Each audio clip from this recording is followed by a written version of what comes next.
कल बात की गई थी शबरी की। जिस समय प्रभु राम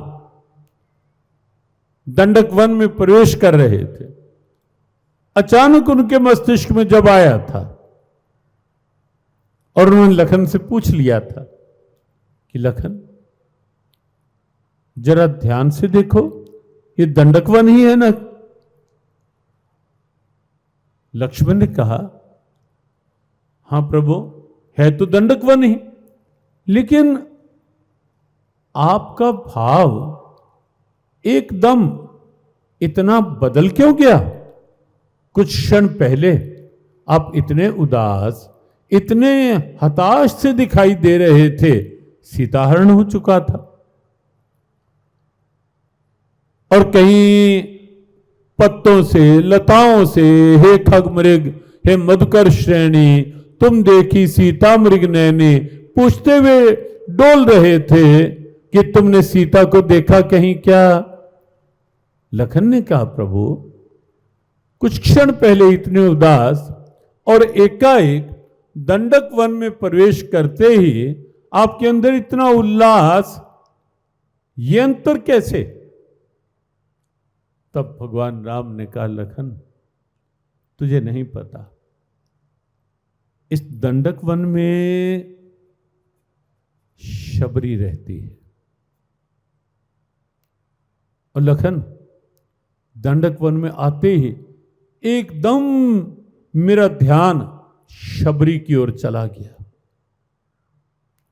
कि न जाने कब से वो मुझे याद कर रही है, कब से वो मुझे पुकार रही है। और मार्ग में क्या हुआ कि जब प्रभु राम जा रहे थे, मार्ग में ऋषि मिले, अनेक सन्यासी मिले जो ध्यान में थे, समाधि छोड़कर आ रहे थे। भगवान राम ने किसी से ये नहीं पूछा कि तुम कैसे हो, तुम्हारा साधन कैसा है, कहां से हो, कहां के हो, कौन हो, कैसे हो, कुछ नहीं पूछा। और पूछा भी यदि तो उन सन्यासियों से भी भगवान राम ने एक ही बात पूछी कि तुम्हें पता है क्या कि शबरी की कुटिया कहां है? और ऋषि हैरान कि एक अनपढ़ गंवारिन, भील जाति की महिला, कुछ विद्वत्ता नहीं, कुछ पाठ नहीं, कुछ ध्यान नहीं, कुछ ज्ञान नहीं, और प्रभु उस शबरी के बारे में पूछ रहे हैं। भगवान को ये बताना था, विश्व को ये दिखाना था कि मैं केवल किसी एक का नहीं हूं, मैं सबका हूं। जिसके अंदर मेरे लिए भाव है, मेरा भाव भी उसी के लिए विशेष है। तो जैसे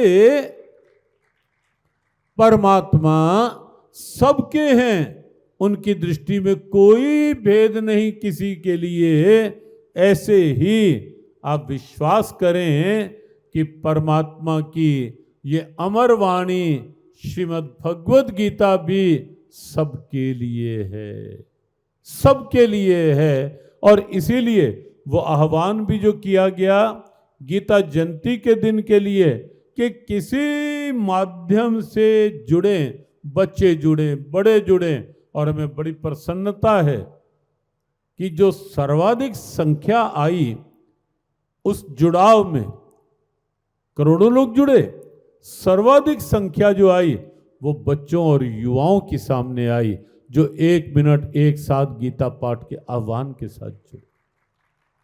और उस आह्वान का जो एक प्रेरणा वाक्य दिया गया, जो एक टैगलाइन दी गई उस आह्वान की, वो केवल यही वाक्य था, हम एक बने, हम नेक बने।